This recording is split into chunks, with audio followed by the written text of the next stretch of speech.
Законот за заштита на децата се враќа во собранието откако доби вето од претседателката Гордана Силјановска-Давкова. Таа одби да ги потпише законските измени со кои беа предвидени двојазични лиценци за вработените во градинките. Во своето образложение вели дека одредени делови од истиот се спорни и треба да се преиспитаат. Од владата кажаа дека согласно кажаното од Силјановска-Давкова, спорните делови од законот ќе бидат променети. Како влада информираме дека законот ќе се доработи и истиот ќе се најде пред пратениците, согласно законодавните процедури. Во образложението Силјановска-Давкова изразува надеж дека собранието ќе ги прифати нејзините сугестии и ќе ги измени спорните членови од овој закон. Верувам дека собранието како носител на законодавната власт ќе ги има предвид моите забелешки и укажувања при повторното разгледување на одредбите од членот 9 и членот 10 од Законот за изменување и дополнување на Законот за заштита на децата, што го донесе на 24 декември 2024 и ќе креира јасни, прецизни и недвосмислени решенија во согласност со Уставот. Силјановска-Давкова одби да го потпише указот за овој закон со кој се предвидува покрај македонскиот во лиценците да стои јазикот, што го зборуваат 20% од граѓаните. Силјановска-Давкова во своето објаснување вели дека спорните членови 9 и 10 од овој закон треба да се преиспитаат низ призма на амандманот 5 од Уставот и постоечкиот закон за употреба на јазиците. Лиценцата за работа е јавна исправа и се издава во два примерока, од кои едниот примерок е за подносителот на барањето, а другиот примерок останува во Министерството.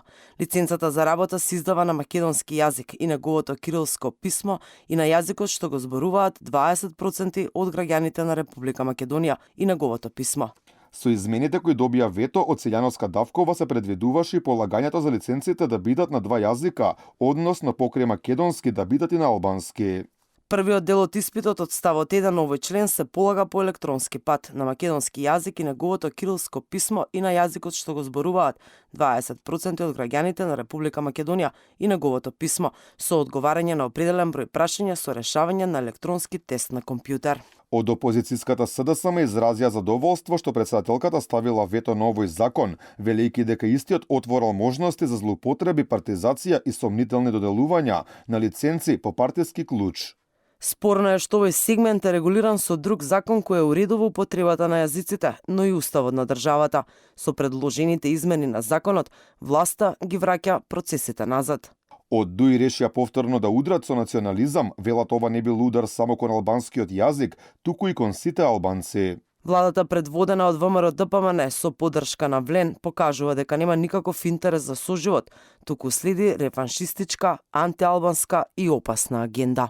Вице-премиерот Александар Николовски кажа дека тие како влада и партија го почитуваат ставот на Гордана Силјановска-Давкова и дека тоа е нејзина работа да ја контролира законодавната власт и усогласеноста на законите со Уставот. Според Законот за собранието, ако шефот на државата одлучи да не го потпише указот за прогласување на законот, законодавниот дом повторно го разгледува во рок од 30 дена од денот на неговото донесување. Ако при повторно разгледување законот повторно биде изгласан со најмалку 61 глас, независно дали при тоа ќе ги земе предвид укажувањата на Силјановска-Давкова, претседателката е должна да го потпише указот за негово прогласување.